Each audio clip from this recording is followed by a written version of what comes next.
All right, ready? Yes. All right. Call the board meeting to order. If you would all please rise for a moment of silence and then remain standing for the Pledge of Allegiance.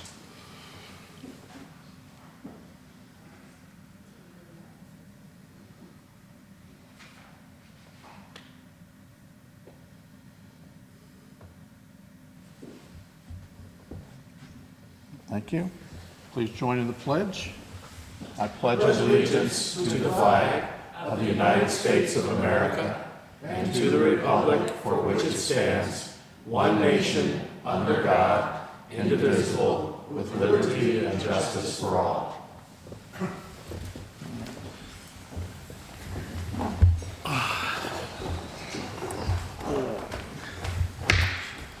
Thank you all very much for being here. The next item on the agenda is the approval of the minutes for our last meeting in September. Mr. Chairman, these minutes have been circulated for quite a while among the board. I move that we accept these minutes as corrected. I second. Any discussion? All in favor say aye. Aye. All right. Let's see. Do we have any special visitors? That's right. Yeah. Everyone stand up and, yeah. I think we have at least one special visitor. Jacob, you're a special visitor, right? I wouldn't say special. Oh, yeah. Yes. Jacob also the new chair for the Republican Committee, serving and excited to be here. Good, thank you. Welcome. Welcome.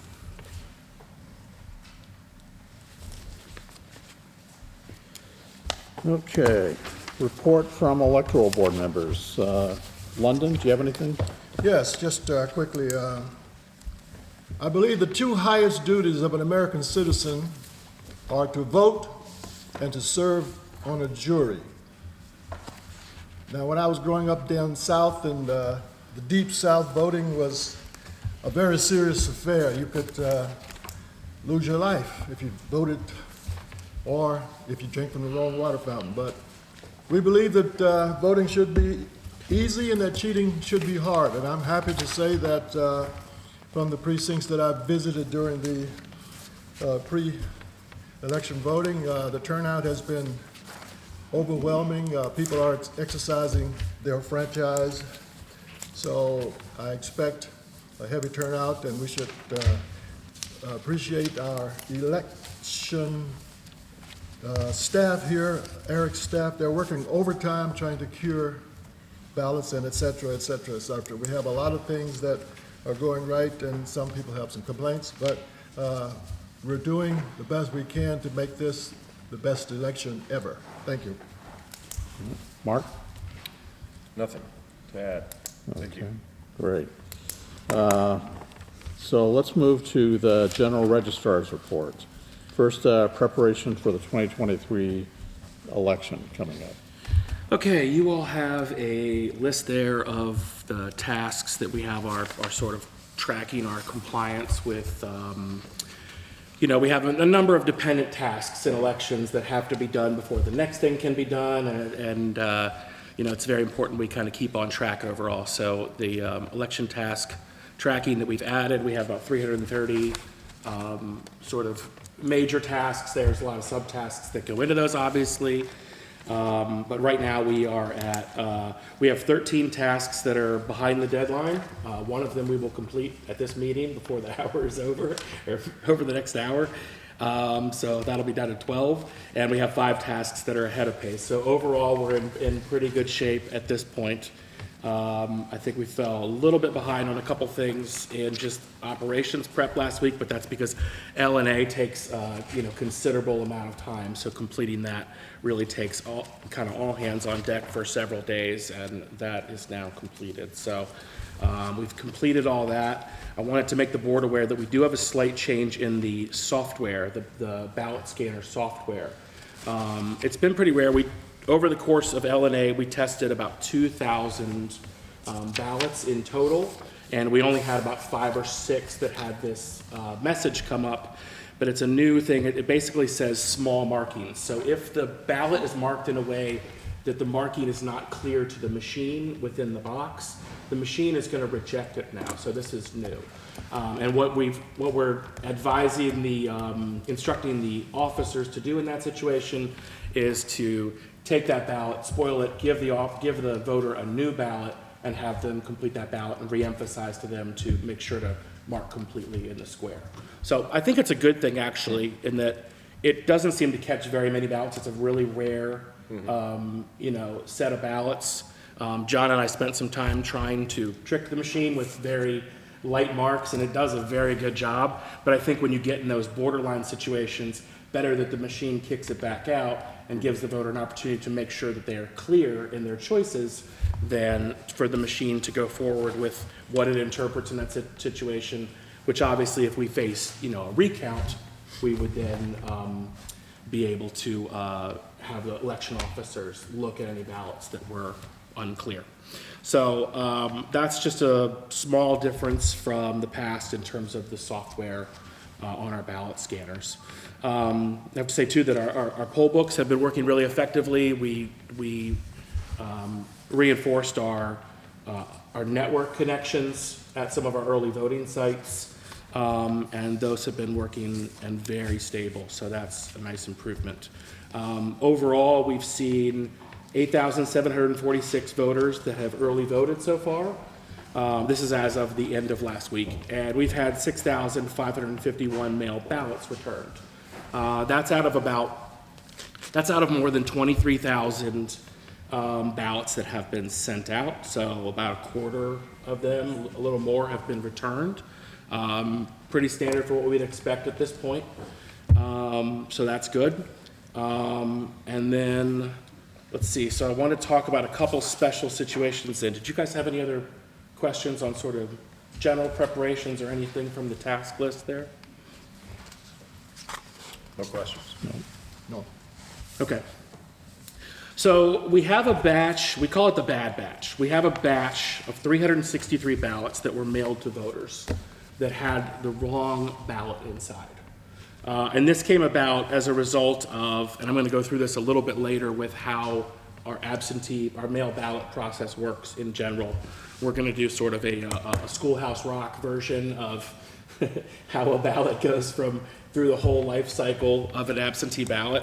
So the issue that happened was at the data stage. So when the staff is pulling down reports from Veris, and they're going to send it to our vendor who sends out the ballots, they do quality checks and things like that at that stage. Unfortunately, the way Veris is, they can't just pull down that report and send it off to our vendor. They have to update some of the data in there because at this point, Veris sometimes uses fields that have more than one piece of data in them, which is not ideal, but I think what Elect is doing is trying to ensure that Veris continues to function until we get through to its replacement, which should happen in 2025. So we have to check a number of things, and as someone was checking those items, we think they resorted the table, and they had the names and the addresses selected, so they went out to voters who requested ballots. But as they shifted the names in the table, the ballot precinct number was now in the same place that it originally started. So someone who maybe was set for precinct 304 now got a 103 ballot, or someone that was set for 705 now got a 208 ballot. And this was a batch of 363 voters. This was just after the initial mail out. So it's a pretty small portion of our overall ballots that we've sent out. We've sent out about 23,000. And we discovered this, we had a few voter calls. We had 2 or 3 voters that contacted us on Thursday, September the 28th. And what we did within 24 hours was we split everybody up into teams and we made phone calls to all those voters. So we contacted them and we either communicated with them in person or we left messages on their voicemail. We also sent them a letter that Friday that explained that they'd been sent the wrong ballot, and it said what the ballot they were sent was, the precinct number, and what ballot they should have been sent, and the one that was going to be coming. And then we contacted our vendor, sent them the corrected file, and we resent the 363 ballots to those voters.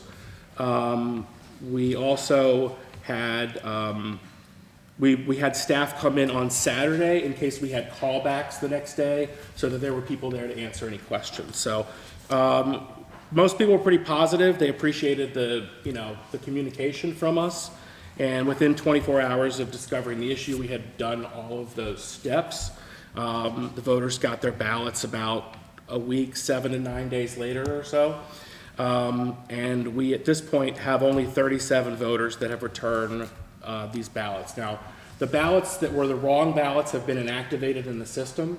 So whenever they come in, our intake team identifies them, and they separate them and pull them off separately. And we have 37 of those so far. And thankfully, only 2 of those, last week, we only had 2 more come in. It was mostly people that got their ballot, voted right away, and sent it back within the first 24 to 48 hours. So that was a pretty small number. And those 37 were all the wrong ballot that was sent back? Yes. Okay. Yeah. Now, since then, 13 of those voters have already sent back or gone to early vote. So 13 of the 37 have already voted their correct ballot. And we noted in the letter that we sent to them that they would be getting the correct ballot number, and also that they could go vote early if they chose that option instead. So they have a number of options. So we're continuing to contact those, and we're going to continue to call those individuals who set back, the bad ballot, and we'll continue to identify those. Now, in the meantime, I talked with the state last week about the process for this, and there's been a couple instances of this in recent years. Just a couple years ago in Henrico and Albemarle, they had a very similar issue. And what they did do is that if the voter did not send back the correct ballot or go vote the correct ballot in person, they would review that ballot to see what races should count. So let's say someone got a 701 ballot and they're a 301 voter. All of the countywide races on that ballot are going to be the same. They just might have a different House of Delegate, they might have a different state senator, they might have a different magisterial representative. Or in some cases, they might not. The ballot might actually be the same as the one that they were supposed to receive. It just depends on the individual situation. So the ballot itself is really only the timing of when they completed the application. So this is anybody that we sent out the initial batch of more than 20,000 ballots to prior to the 45-day mark, and then it was the ballots in this batch that were in the next couple days. So if you applied in like this 48-hour, 72-hour period just after those were sent out, those were the ballots that were identified. Staff did go through any of the other batches that we sent to our vendor, and they did quality checks on all those, and we didn't see any that had any issues, and we haven't had any calls from any voters about having the wrong ballot outside of these known 363 ballots. So it's an unfortunate mistake, and it's one of those things as an election administrator that I look at and go, well, we made the switch to this vendor, which I think has been a good thing overall for the information that it gets for people being able to track their ballot better, for a number of positives. But it's definitely a swing big, miss bigger situation. When we did these with individual temp staff, I think you're more likely to have a mistake overall, but it's going to be this individual making this mistake. Every ballot is kind of one at a time. So I talked to staff, and we went through some quality control measures and changes to how they're preparing these batches for the vendor, so that they won't have this issue happen again. And I think it was pretty rare just because this was right in that period where the 45 days had just gone out. There's a lot of things, staff being trained up, a lot of temps had just arrived. So I think it was a very busy time for us, and a mistake was just made in that process. So I think we've done everything we can. And then at this point, hopefully, all those 37 voters and any other ballot or two that trickles in where they had the wrong ballot, we'll be able to reach all those ballots and get that corrected before Election Day. But if we don't, when we get to the cap post-election group, we would take, let's say we had 4 of them that had these invalidated ballots that came back. Those cap post-election officers are going to look at those ballots, determine what races should have been on their proper ballot, and then they would count any of the votes for any of the candidates that individual was qualified to vote for. So, little bit of a mess. Frustrating for me, obviously, but I think we've reacted well to it and have done everything we can to make sure to communicate the issue to the voters. So the 37 that have returned the wrong ballot, are they on the cure list that's Yes. given to the parties? Yeah. Okay. So they're on the cure list given to the parties, and we've also included on there whether or not that individual has returned their correct ballot. So all that information is on the cure log. In fact, they're separated at the end of the cure log as basically a special group. So the party chairs get that list So- each week, and it's also available to the public if people want to come in and inspect it and get a copy of it. We've had, I think, at least one person, maybe two, that have come in and gotten a copy of those 37 individuals. And what we have done as well is we've had a lot of groups contact us about this. I've tried to send out kind of some group emails explaining what our process is and explaining the information that is, available to them. What I did ask was, obviously, independent groups have the right to contact voters if they so choose, but we have found in recent years that that has sometimes caused more confusion for voters than letting us communicate with them a clear message. Sometimes it might be that the voter has already sent back their correct ballot and they're working with old information, and then the voter gets more confused. So obviously that information is available to anybody that would like to come inspect it and get a copy.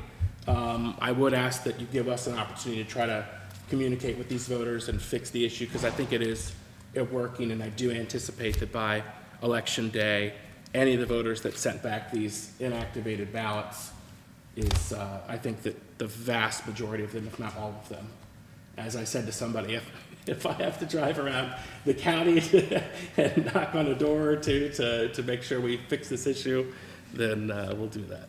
So if the parties want to have access to the 363 so they know who it was, they can come in and look at and get that list? They can get the one on the cure log. I'm still talking with Elect about the FOIA-ability of the 363. Because technically, they are part of the overall public absentee list, which is the 23,000 plus. And there's not a signifier on that list as to which ones are those individuals.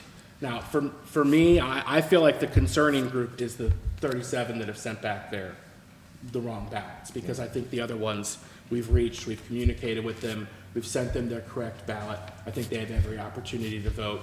The valid ballot that was resent to them at an early voting site, we've made contact with them to make sure that that's clear in, multiple ways. So I'm still finding out about that. I talked to the state's FOIA officer. It's a little bit of an unclear area, so within the next day or two, I should have that clarified. Don't the parties have access to the list? These are all the people that have applied for an absentee ballot. So that's something that the parties generally have access to, right? Yes. So this would be a 363 subset of that entire list. Right. And that's why the FOIA-ability was unclear, because we don't send out that list to the party specifically. That's state's domain. Okay. Generally, when it comes to FOIA, if you want information on a particular voter, we can provide that. If you want information on a group or large set of voters, that's the state's domain when it comes to FOIA. Okay. Well, so what happens if someone waits to the last minute and they mark the wrong ballot and send it back, and it's postmarked on Election Day, and we get it, by noon on Monday, I guess. There's no real opportunity for them to cure that. Correct. And I know it's not a perfect solution, but what happens is if I live in Occoquan and I get a ballot from Gainesville, I'm losing my vote for delegate, for Senate, for school board. I mean, basically, more than 2/3 of my ballot I've lost by saying, well, we'll count these 3, but the rest of your ballot is invalid. Yeah. I mean, I can't do anything other than what that process allows us to do. So it's unfortunate that the mistake was made. It was a pretty small percentage it's a pretty small subset of just our mail ballot voters that's, impacted by it. And hopefully the communications we've sent have gotten through to people, both in phone calls and follow-up conversations and the letters we sent. And the letter did specify for the voters which ballot is the, correct ballot number. So, Okay.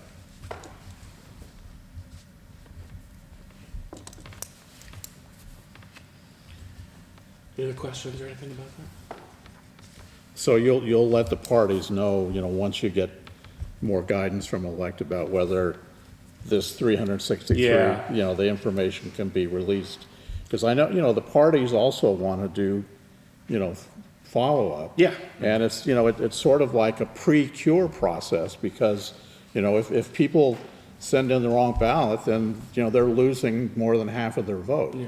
So it's the parties and the candidates also have an interest in making sure that everybody gets, the best opportunity to vote the correct ballot. And, unless there's some legal reason why we can't do it, I mean, I think it's something that, the parties, have an interest in and to the extent we can make it possible, give them access to it. Yeah, well, that's what I'm saying. I'm working with the FOIA officer. If the state tells us that is, that we can provide that particular record set, then we'll provide it. If that's the state's domain, then that would be something the, state would have to decide. So. All right, next thing on my report is the misleading flyer that got sent around. I think the news has covered this pretty well at this point, but I wanted to thank our many local candidates who sent out flyers that did not have any information. This is really the only flyer that we've gotten calls about. So this is the flyer that was sent out by Virginia Voter Assistance. We had a number of calls and emails from voters that were confused or mad or whatever about these flyers that went out that basically said, if you don't vote, you're gonna lose, this right, this benefit, that kind of thing. I emailed the group almost immediately and contacted them saying, hey, we're having a lot of confusion from voters about this, and told them that I think that the way that it was worded could have been worded in a way that got their message across without confusing and scaring voters. Clearly, the Attorney General of Virginia agreed with that and sent them a cease and desist letter. So we answered a few media calls, and they sent back an email that just kind of said that they weren't going to do that and that they were going to sue me and that kind of thing. So, and then they put out a number of false claims that we had made. Only one of which was actually something that we tweeted about, which was just the misleading information on the flyer. The rest of it was a mix of information that was very not accurate, or just things that I had asked them about in a private email. They told me that I was trying to abridge their First Amendment rights. As I told them, I am not a lawmaker and have no authority to do so. And it was simply a request based on the confusion that we were getting from voter feedback on that. So I think that is put to rest at this point. The organization, I think they said they were going to comply with the cease and desist letter on sending any more of those flyers, and hopefully that doesn't confuse any more voters at this point. Who was the organization? Who's behind it? Virginia Voter Assistance, which I think was also part of the issue. I think it almost sounds like it's a state entity, a government entity, when you get that and you don't know who they are. So I think that contributed to the confusion that voters had, or the anger that some voters had.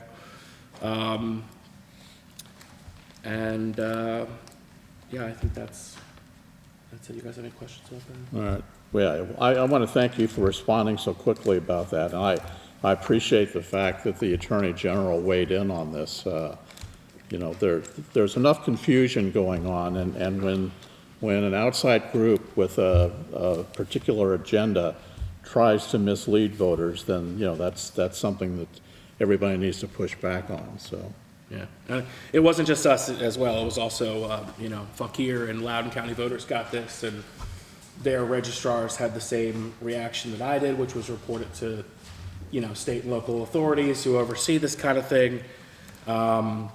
And also try to convey to the voters that nobody was going to come, take your Social Security benefits if you didn't vote. So certainly there are the elections impact the people you elect, and the people you elect determine issues. But I don't think that there's an easier way to say that. And certainly we've seen dozens and dozens of candidates in our community get that message across without making people think they were going to immediately lose some kind of benefit that they had. So,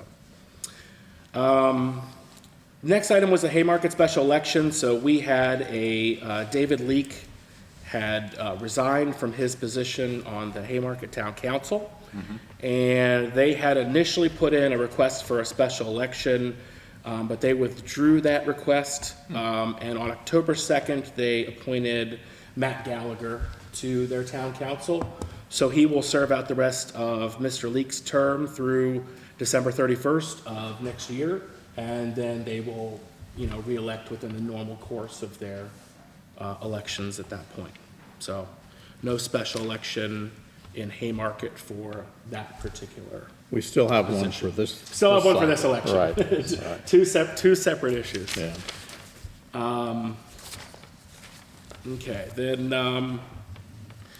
the voter registration report, I have provided the updated statistics for you all. You can see that there is on the last page there is an update on the number of forms that we've had for the address update program, where we're sending out forms to individuals who have forwarding addresses available. And those are individuals that have not already been updated or updated their registration in the system already. So the response rate we're getting around that is just a little over 10% at this point. Now, I don't know if that'll increase over time as people have more time to return those, but not an incredibly high return rate. And then just in terms of our overall active and inactive voters, we currently have 286,000 plus active voters and 31,000 plus inactive voters. Through the confirmation mailing and NCOA process, those have increased a lot. The number of inactive voters have increased quite a bit since the beginning of the year, and inactive voters have different levels of, rights in a way than an active voter does. You can't get a ballot by mail if you're an inactive voter. You have to affirm your eligibility to vote if you go to vote in person. So there are some restrictions for those particular individuals who are, suspected to likely have moved recently, but that have to go through that process for 2 federal elections. So when those individuals in that group do reach that point, they would then be canceled. So related to that, I talked with Alec about a lot of stuff last week. I talked with him about the 429 request that we got in, which was a challenge to 43 different voters, and to follow up on that with them. As I had interpreted that as, because of the precinct language, I talked about this at a meeting 2 months ago, and I said, reserve the right to change based on, additional information. So the state did provide a memo from 2015. That was the last time they had sort of provided any guidance on this issue. And that memo does say that I don't have the authority to conduct a hearing based on a voter moving. So this group of 43 voters had 3 voters that are deceased, and those voters we're processing. I think they're probably already processed at this point. So we're canceling those particular registrations because the state built a process, I think it was earlier this year, where we can go ahead and cancel those. So we don't even have to have a hearing or anything for those individuals. So what the state does have is that as an option, instead of having a 429, this is the code section 24.2-429, which allows the registrar or 3 citizens to provide a challenge basically to a voter's valid registration, to their improper registration. But we do have a couple different options. And the state details a number of things. They basically say that the information provided has to be from a reliable source, and all the information that I received, on this matter, these 43 voters was, it was very well documented and sourced from, taxation records, a whole variety of different sources. And at that point, we have several options we can do, and I'd like to go forward with two of them, which is one that we'll just mark these voters for confirmation. So we'll put them on the confirmation list, and then the next time we have an NCOA mailing, confirmation mailing go out, we would automatically mail them something. If they don't respond within 30 days, they're automatically moved to an active. What we'll also do is we'll send them a form to the new address that they're supposed to be at so that they can go about updating their information with us. So that's the process that the state recommends in that guidance. And I think we'll go ahead and move forward with processing those voters, and we can mark them for confirmation at any point. That process wouldn't start until early next year in terms of the actual mailing that goes out. So. Have you gotten any more names? No, not at this point. Not at this point. But if we do, we'll just follow that process, so it doesn't have to be a big list. If any of the individuals are working on those and provided them, they can send us a list of 5 individuals, 10 individuals, whatever, whenever they feel like they're ready and they have what does the state call it? Information from a reliable source. They can provide that information to us, and then we'll go about taking those steps to update it. So that is what we've been advised at this point. Okay. I think that's it for just general updates on 2023 general election. The life cycle of an absentee ballot. Before you do that. Oh, yeah. So the issue of people who were incorrectly removed from the rolls by the state based upon the allegation they had committed a felony. So there,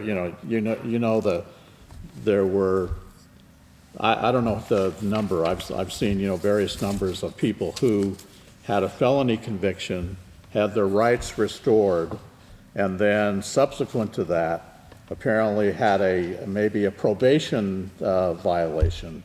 And the way that the Virginia State Police database worked, that probation violation was flagged as another felony. And so these people, when the state is doing the felony disqualification, these people were incorrectly removed from the rolls.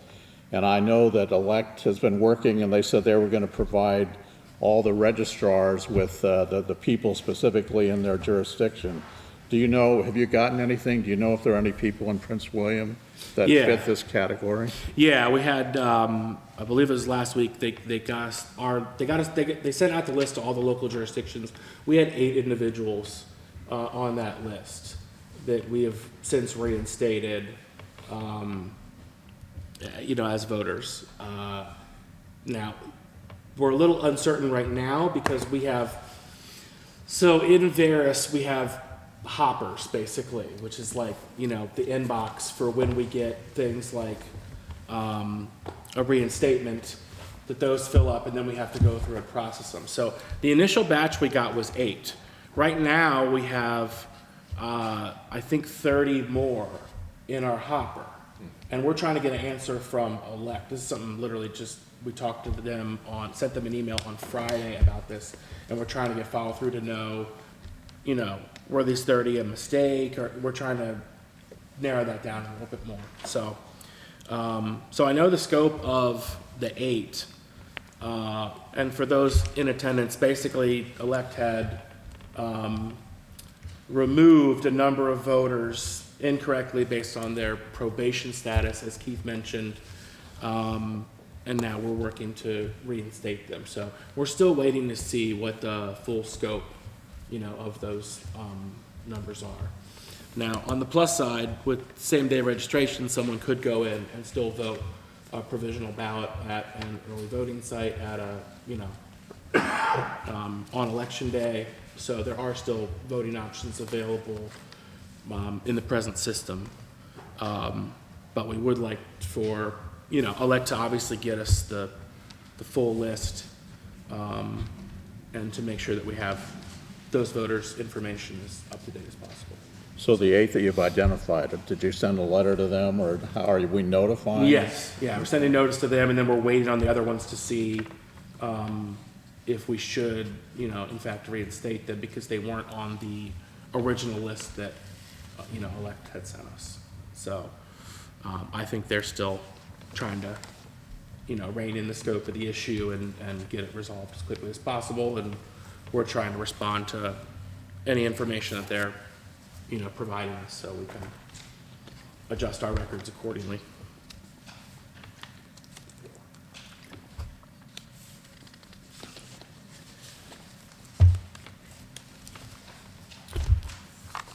Okay. Should we talk about the life cycle of an absentee ballot? Yes. And I said this was kind of schoolhouse rock version, but I promise not to sing any of it for you all. So there is I did put a flyer out there. So this is actually kind of nicely connected to a couple things that we're doing. We have a couple series that we're developing to put on the website. One is called How It Works, and that is providing the public with just kind of information on how the sausage is made and how this whole process works. So the first two in that are voting by mail and the voter registration process. So it'll kind of detail how the voter rolls are cleaned and the different steps that are taken to maintain those, each month and each year. And then this one talks about absentee ballots. We also have a series on election security that goes into all the different security steps that are taken. I think it's important that the public knows that there are a lot of different standards that have to be met through that process. There's a lot of different testing that goes on. So we're trying to help people understand those things a little better and provide them in sort of one-page digestible formats that people can understand. So the voting by mail process starts off obviously with voters applying. They can send in an application. They can do this online, and then they opt for either they might be applying just for a particular election, or they might be applying to get a permanent absentee ballot where they'll be sent one every election. And if they do apply for that, they can select a primary preference if they want to, so that, anytime there's a Democratic primary or a Republican primary, they would also get a ballot for those elections. So when those applications come in, staff reviews those, make sure they're complete, they enter information into the state voter database, and then that way we know that that person is an individual that is anticipating getting a ballot each election or for a particular election. From there, staff prepares data from voters that have requested a mail ballot, and then they send it to our vendor. And this is the step at which, when we talked about earlier about that bad batch that we had, this is the point at which there was a mistake made and why those wrong ballots went out. Which is also due, should mention as well, now that we have reporting by precinct, we also have a lot more ballot styles than we used to.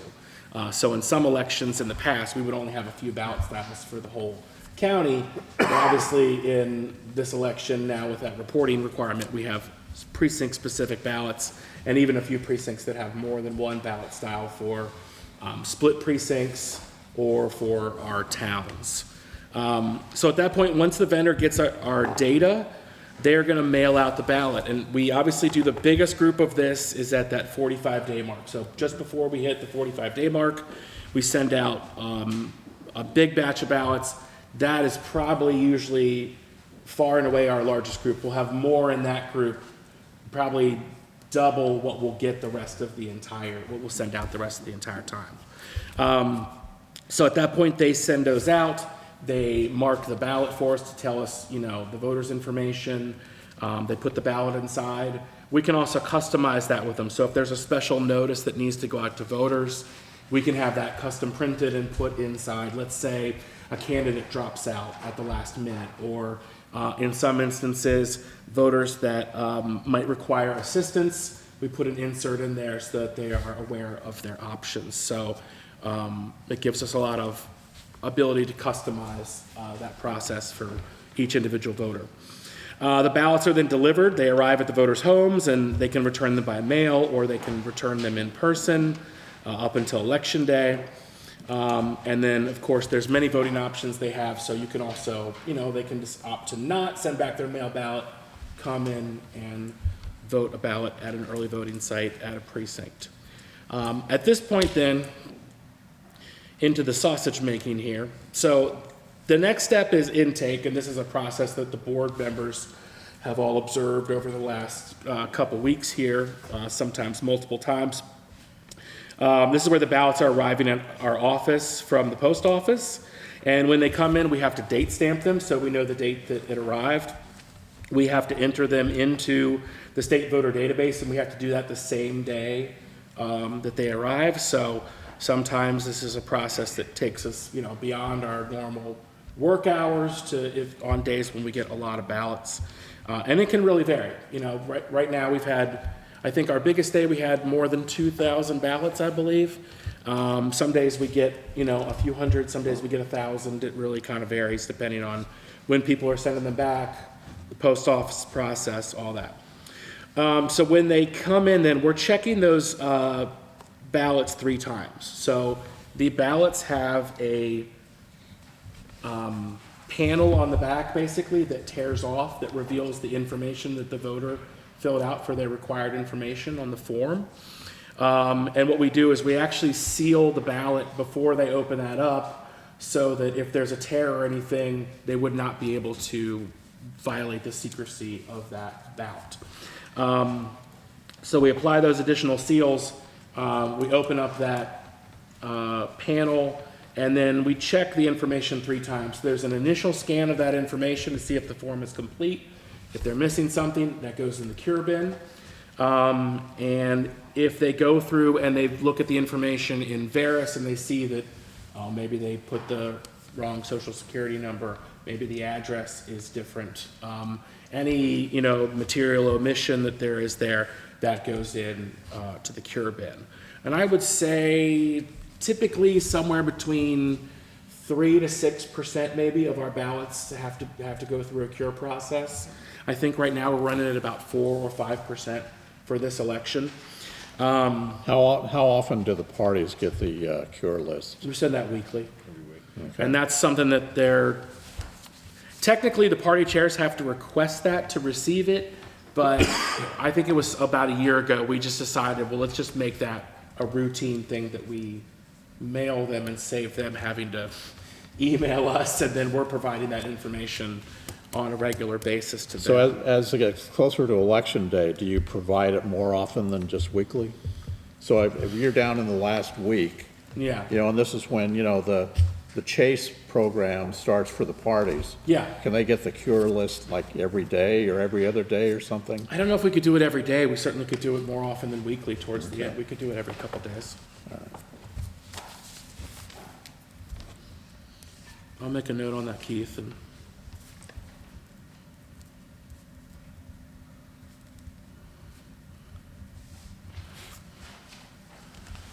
so as part of that process, then you can see there's kind of a dotted line there that goes over from intake to curing, which is ballots can jump over to the curing group at a couple different points in this process. So intake is where we see most of them, because they're checking through the information. So they're doing a scan of the envelope, and then they're checking the information on the envelope against Veris. And then the team members all work in teams of 2. So they switch then, and they double check the information. So really there's 3 checks at this point where they've gone through and verified and scanned the information to make sure that it is complete. We get some requests about, hey, can we come in and watch the curing process? And we don't allow that, because really the curing process is our staff sitting at their desk and entering information into a spreadsheet that is what we send to the party chairs, and then calling the voters and updating them on the information. Hey, we noticed you forgot to put your social security number. So there's a number of different ways those voters can cure those situations. Sometimes they have to come down to the office to complete that information. Sometimes we need to send them a new ballot. There's a whole variety of processes that kind of come out of that. So as the election goes on, more and more of those are cured. I will say that there are a fair number of people that just don't cure their ballot, even after we contact them multiple times. There's a certain percentage of individuals, I would say, I think it's more than half the people I think that cure their ballot, but there's a fair percentage that just don't ever follow up. So there is a part of this process, I think, that while we obviously want everyone and encourage everyone to vote, voters do have to, take some steps when they're voting. When you go to a polling place, you need to fill in the bubble completely so that the machine interprets your information correctly. When you get a form and you're returning your mail ballot envelope, you need to make sure to fill out all the components on that form so that there isn't a problem with your ballot. And like I said, this is only 4 or 5%, so 95, 96% of people are doing the process exactly as they should. And just so everyone understands, this all happened, the ballot itself, the envelope is never opened. The cure process, we have no idea, so the cure process is completely done before any ballots are actually opened and scanned. Yeah. Well, and that's why we added those additional seals as well. Right. So if there's any kind of issue, that ballot's already been sealed a second time in addition to the seal that the voter puts on there when they send it back to us. So at that point then, that cure process, so that's kind of an ongoing loop. That, there are ballots added to the cure log, there are ballots that come off the cure log because they've been resolved by the voter. Then the final step here then is that a bipartisan team of election officers then reviews the envelope. So, and that happens, that's an observable process that authorized observers can come in and watch. And they are gonna go through and they're gonna review that envelope. They're gonna check in the voter to make sure, maybe make sure that voter hasn't moved in the meantime. There's not some other problem that has arisen. And then once they have checked in that voter, verified that information, now they're gonna separate the ballot from the envelope. And they put those ballots all in a bin. And then once they have done, they usually do these in batches of 50. Once they've finished a batch of 50, they go and they scan that, and it's scanned into the system, but we don't do any tabulation until we get to election day when we actually tabulate the ballots. So that is the high-speed scanner that we use for that process, which was great because it just makes reporting on election night much less prone to errors because we have all of those ballots, in one batch there. And then, of course, there's the post-election process where after the election's over, all those results have to be certified by the canvass teams of election officers and the board until the election is actually certified and they haven't counted all those ballots. So that is the life cycle of a ballot. I will come up with a much better song for that in the future because I realized that wasn't that catchy. So, you all have any questions about So that? the pre-processing, the last thing you described is going to start, I think, on the 24th? Yeah. And that's going to be here? Yes. And that's the process that the parties, are entitled to have representatives. Yep. Okay. Yeah. Thanks for putting this together. Yeah. Thank you very much. All right. Any other questions about the absentee ballot process? No, Okay. we did the voter registration report. Natalia Yeah. Taylor, Natalia normally does that. Where is she?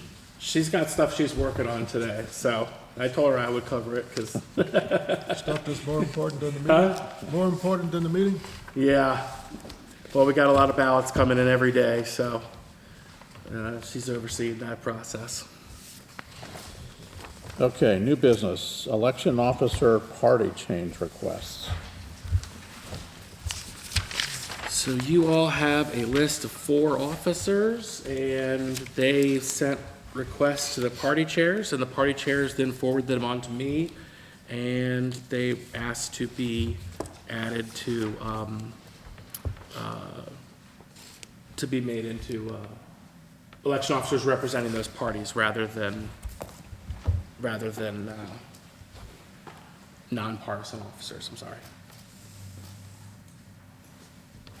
Okay. Do we need to vote on this? Or- Yeah, I think you just need to make a They motion to vote. appoint them Okay, as requested by the party chairs. okay. Mr. Chairman, I make a motion that we approve this list of 4 election officers. Second? Any discussion? All in favor, say aye. Aye. Aye. So are you going to give us a report on where we are in terms of officer assignments, leadership, all those kind of things for the election day? Or I know that as of Friday, and I know Dina and Rick were going through, I don't have an exact number. I know that they had, I think, there were 5 precincts that needed one more Republican or one more Democrat to be in compliance. And when I say in compliance, I mean that the leadership positions in the precinct have both a Republican and a Democrat in the chief or assistant chief role, one or the other in each. And that the total number of officers in the precinct is either equal, meaning, let's say, for example, we've got 3 Democrats, 3 Republicans, and 2 nonpartisans, or off by 1. So let's say we have 3 Republicans, 2 Democrats, and 3 nonpartisans. So where we need, that those would be in compliance. But what we had was, I believe we had 3 precincts that were off by more than 1. So let's say that we had 4 Dems and 2 Republicans, and we needed 1 more Republican to be in compliance. And we had 2 leadership positions. I think there was 1 assistant chief and 1 chief position that were open of people that had dropped out. So that is a constant herding cats situation, with people having things come up in their life, plans, health issues, family stuff, and dropping out as the process goes on. So that is continuous. I will say that it's really good this election. For the first time, we actually have extra Republicans that are not assigned. In previous elections, we'd assign every single one we could and keep our fingers crossed that we didn't lose too many people, that we fell out of compliance. We actually have we have dozens of extra Republicans right now, which is great. The challenge right now, and this is for both parties, is getting people to go to the right geography, basically. West part of the county, we tend to have a lot more Republicans. East part of the county, we have a lot more Democrats. So Dina and Rick spend their days convincing Democrats to drive across county to serve in Gainesville and Brentsville and other areas that are short on Democrats. And they also spend their days trying to convince Republicans in Gainesville or Coles to head down to Woodbridge or Potomac to help us even out the spots there.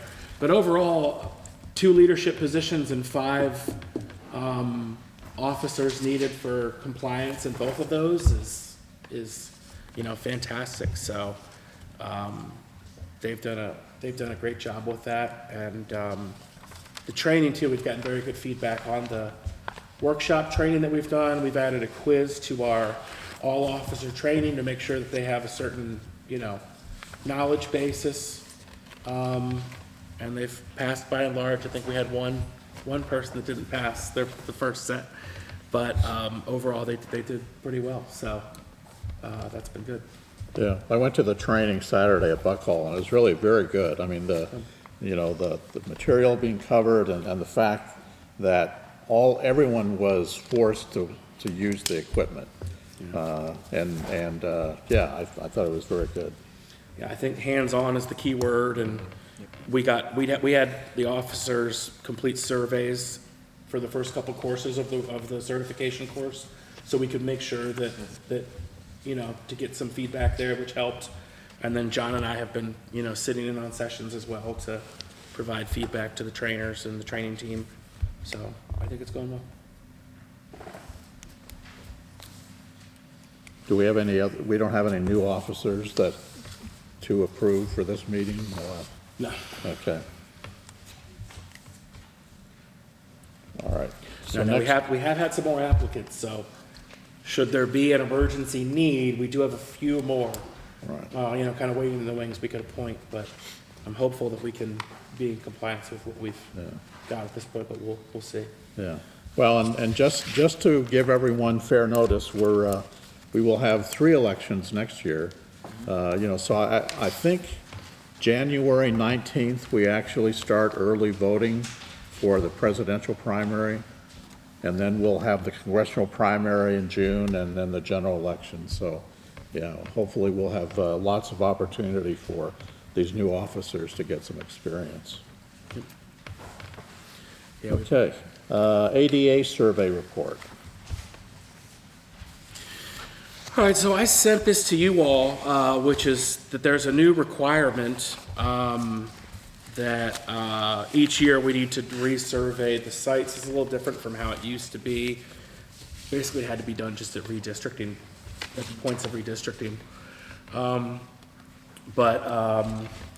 McAndrews on our staff. He's one of our operations staff. He really hustled around the county to go to all of our different sites, our 103 precincts, our early voting sites, and see, you know, make sure that ramps are in compliance and that rooms are large enough and walkways are passable and doors are able to be opened or have plates. So I detailed for you all a number of accommodations that were needed at about, 10 or so sites that either involved mostly just enough parking spaces. So in some locations, they're gonna have to have cones that they put out and mark them for needing additional parking spaces. That's a pretty common one from having done this myself in different counties, that there's just oftentimes not as many spaces as there should be. And I hope that, you know, at least as far as like schools and public buildings go, that they would make sure that they're in compliance with the ADA. But we have a number of, you know, private buildings and older buildings, our own office here not being an exception to that, that are often not in full compliance. So this is a list of accommodations that we need to make, and we'll make sure to communicate to those particular chiefs what accommodations they might need to make, whether that's, you know, putting a cone out for a parking space or doing something to let voters know that they, you know, a place where they might have a tripping hazard or some different things like that. So, and then I sent you all the list of all the individual surveys. So our meeting date today was based partly on the fact that we have to send this, elect our compliance survey. Since this was the first year they were doing this, the due date on this is today. In future years, it will be September 1st. So this is probably something that we will do more in the winter each year, far before the primary, at least in most years that are not a presidential election. So. I only had one question about the 304 precinct. Yeah. Most of the other ones are, you know, put cones in place. This one here particularly resides upon the Quantico town officials. So is our plan to check that every week? Yeah, we'll follow up with them and I would you know, we're kind of hanging it out there, relying on them. We don't own that process. It's not something we can come in on election day and put that on the chief or the assistant chief and say, rectify this problem. It's unrectifiable, I guess. yeah. And that way, even though we've complied with the requirement for the state, I still think it's incumbent upon us to do our due diligence with Quantico folks. Yeah, agreed. That's certainly not something Maybe you they could just- fix yeah, maybe from you 5 to just- 6 a.m. Right. Maybe you can just send the board an email update. Okay. Maybe. That'd probably be helpful on where we are with that. And that way, if we're a couple weeks out, you know, 2 weeks from now and nothing's happened, we can start getting nervous, maybe Yep. make some other avenues. Yeah. Because the last thing we want to have is show up on election day and not be Yeah. compliant. Yeah. Yeah. Can we do a confirmation with that Quantico? Yeah, we'll do a confirmation and a follow-up. I think we should also purchase a temporary ramp, like one of those, they have metal and plastic ones that you can, slide up to a curb and that kind of thing if you should need it. So I think we should go ahead and get one of those just in case we have a site that either we didn't recognize a compliance issue or we need to correct it, or if, let's say the cement contractor for Quantico is late in his performance of that project. So we'll go ahead and work on both those things. Excellent. You need a motion? Motion to approve the American with Disabilities Act Polling Place Survey, Prince William County, 2023. Second. Any discussion? All right. All in favor, say aye. Aye. Thank you, and thanks to Brian, visiting all these sites is fun, and Quantico is a particularly interesting, I back in the day, I remember the vendor who delivered all of our cages and equipment, there were several times when he had problems getting into the alley just to get up to deliver the equipment to this community center. So it's a particularly challenging building. So. Okay, so we are now at period for public comment. So do we have a list of, there you go. So people we will hear public comment. Please limit your remarks to 3 minutes and tell us who you are and your magisterial district. And let me. Okay, so the first person is our friend Jeff Fuller. Hello, board. Morning. Morning. Eric, John, I'm taking my hat off because I wear many hats. I'm Jacob Mosher's election integrity chair, but I'm not speaking to you. And when I do speak in that capacity, I'll make sure you know I'm speaking for the chairman. I belong to a couple of different election integrity groups. I'm not going to bore you with all the details, but the point is I'm just consolidating my thoughts here for the purposes of comments to you. With regard to election officers, it occurs to me if you can share the list of officers you think we should encourage to move, I believe Jacob and I can try to beat them into submission, as many as we can, and get them to move.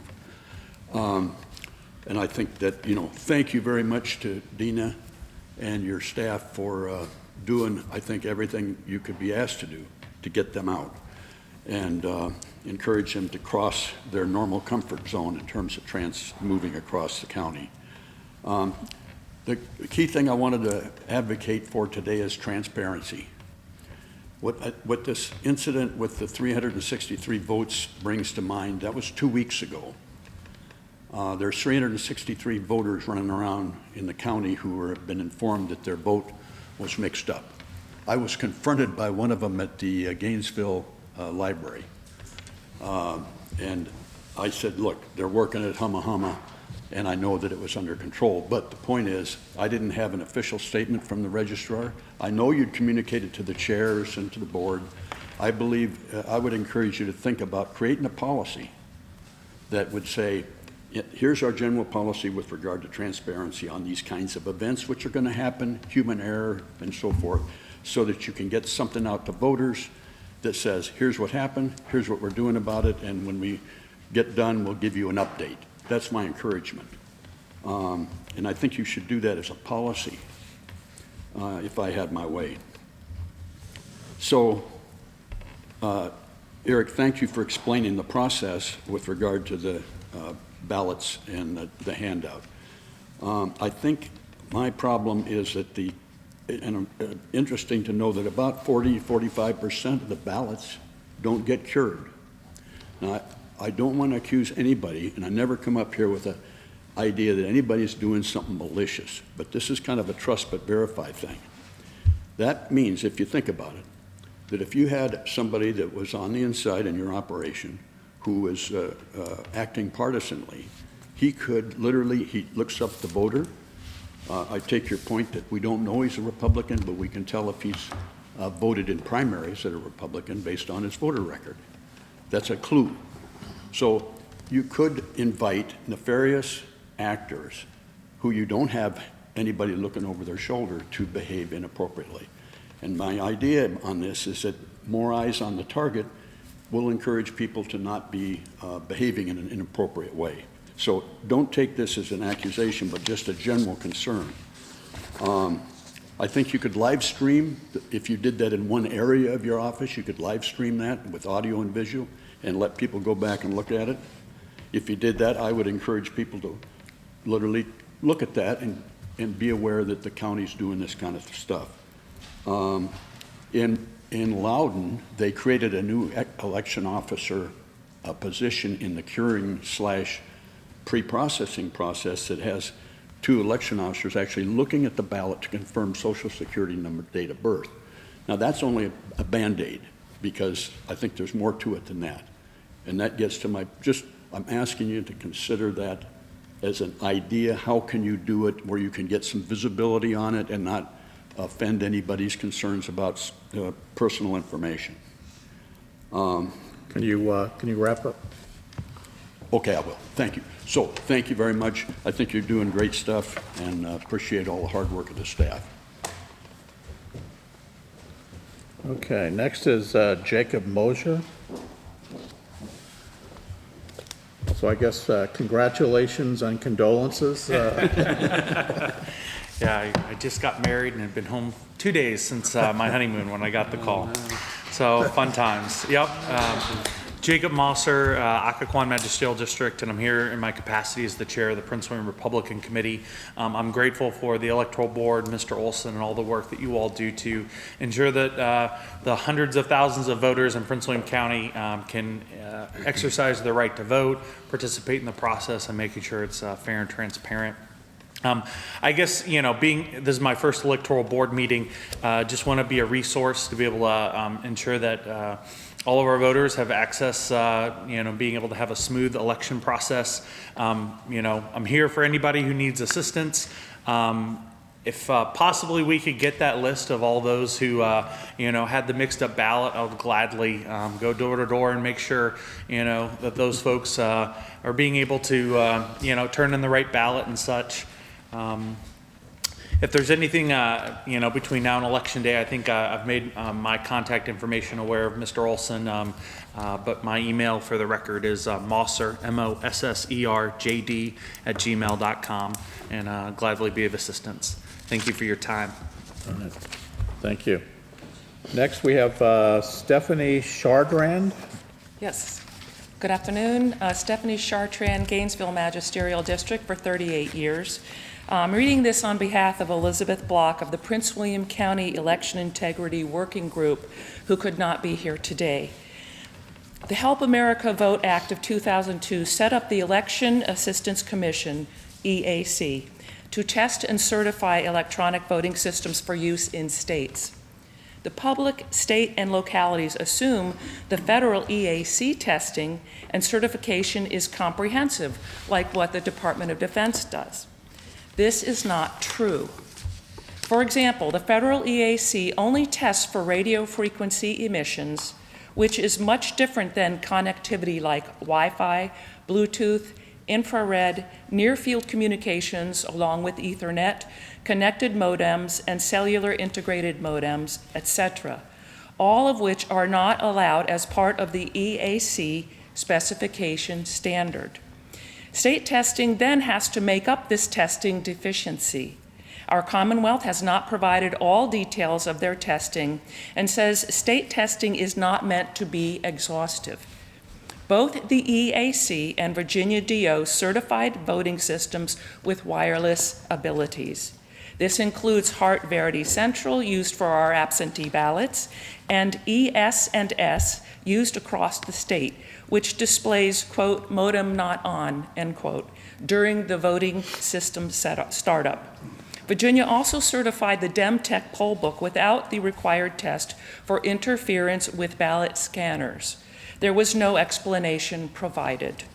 Virginia certification standards call out successfully passing 3 levels of testing, federal, state, and acceptance testing, before use in the Commonwealth. The standard says acceptance testing assures that the system delivered is identical to that which was certified, and says that the localities are responsible for this testing. FOIA responses from Prince William County Election Office say they have never done acceptance testing on their voting systems. In addition, ELECT says only localities have contractual relationships with vendors.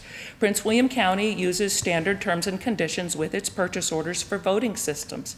These terms include words like, quote, subject to inspection upon receipt, end quote, and that the, quote, goods are free from defects, whether patent or latent, end quote. Yet, no professional IT inspection is or was done by the county. We believe that the County Office of Election is too amateur in contractual and IT arenas to use electronic voting systems. We request the Prince William County Electoral Board to take immediate action to reverse this situation. Thank you. Thank you.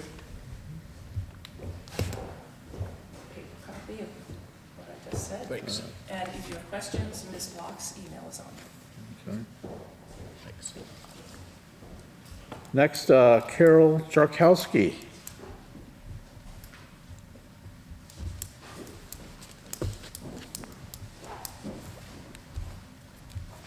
And if there's anyone who didn't get to sign the list who wants to make public comment, that's certainly possible. Good morning. Good My afternoon. name is Carol Zarkowski. I'm from the Gainesville Magisterial District. I think all of you know me, and congratulations, Eric, on your recovery. I hope you're feeling well now. Anyway, I'm here to talk about the contract that you have for printing the ballots. I was here last December, and I gave you 2 full pages of comments on that contract. And then again in January, I even volunteered to go down to Eric's office and help him with that contract. And he said he couldn't hire me as a volunteer, but he could, and I even offered to go down and work for $1. I'm a former supervisory contracting officer with the Department of Defense, and I was there almost 30 years working in contracts most of that time. The contract that you have, the way it was at least, it left debacles that I don't understand, with the mailing out of the incorrect districts. Was it mailed by the contractor in the state of Washington? I assume so. I don't know if you've changed that or not. And then the other one was with Bob Weir's contract, which you and the election board may not even know about. They printed the ballots the wrong size. Fortunately, I was going to the polling places at 6 o'clock in the morning, and they were telling me that the ballots would not go through the scanner. They were a 1/16 of an inch too large, so they had to print them locally. Why are we going to the state of Washington to get our ballots printed? And especially with a contract like that. Can't they be printed locally? I've been talking with other people, and Jessica from Gainesville District says there's a printer in Harrisonburg that has federal contracts, so why don't they have state contracts? That's what I'm asking you. So if those ballots were printed locally, would they have been correct? They printed them locally for Bob Weir's election last winter, so would they have been a problem if we would have printed them locally in the first place? We need to make sure that our elections are fair and that we make sure that everyone gets a ballot that is correct when they're mailed to them, especially with all this absentee balloting thing. I want to go on the record and say I've worked in elections now for over 20 years. I worked as an election officer for 10 years, and I've worked with other things in elections for over 10 years now too. I want to say that I feel we need to go to paper ballots and counting them at our precincts. Thank you. Thank you.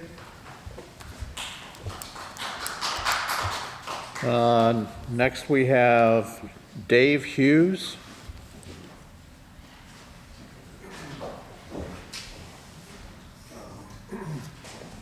I thought it was just signing in, not signing up. Oh, okay. I'm a election integrity volunteer for the Republicans and relatively new to this, but I would say, gentlemen, you should know the Republic is in peril.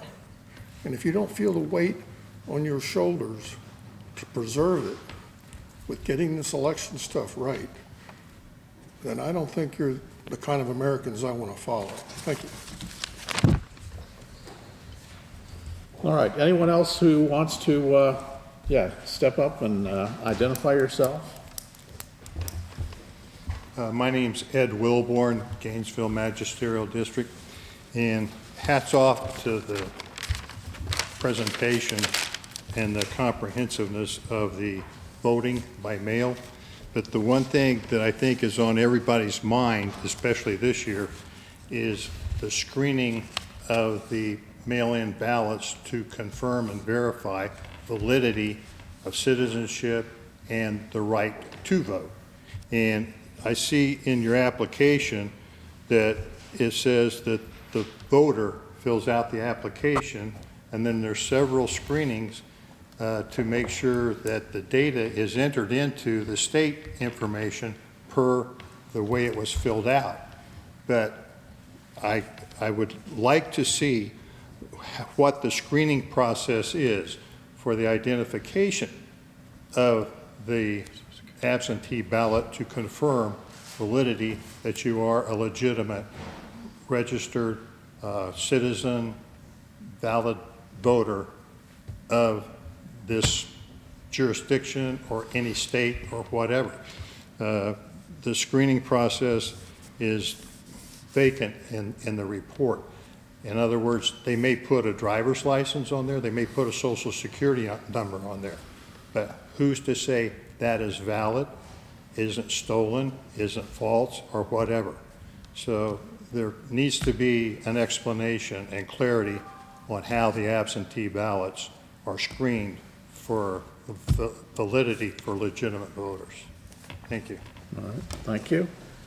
Anyone else wish to offer public comment? Okay, yeah, you want to step up here?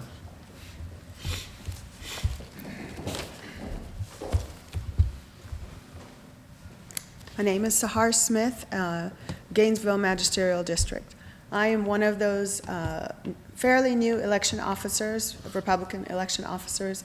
Last election, I was an assistant chief election officer. I really appreciate the process. This is my first time attending this electoral board meeting. I just wanted to thank you.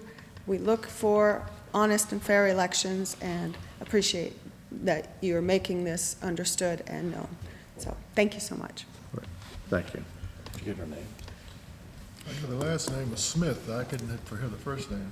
Sahar, S-A-H-A-R. Yes. So I guess right. All right, so seeing no one else, that will close public comment period.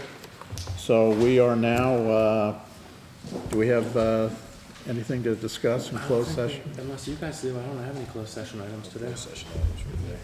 Okay, all right. So I guess we're ready for a motion to adjourn. Chairman, a motion to adjourn the 16 October electoral board meeting. Second. All in favor, say aye. Aye. We are adjourned. Thank you all very much for coming. Ms. Wilborn. What time Wilborn. 12:21. Want to sign this, please? That was a quick meeting today, another quick meeting.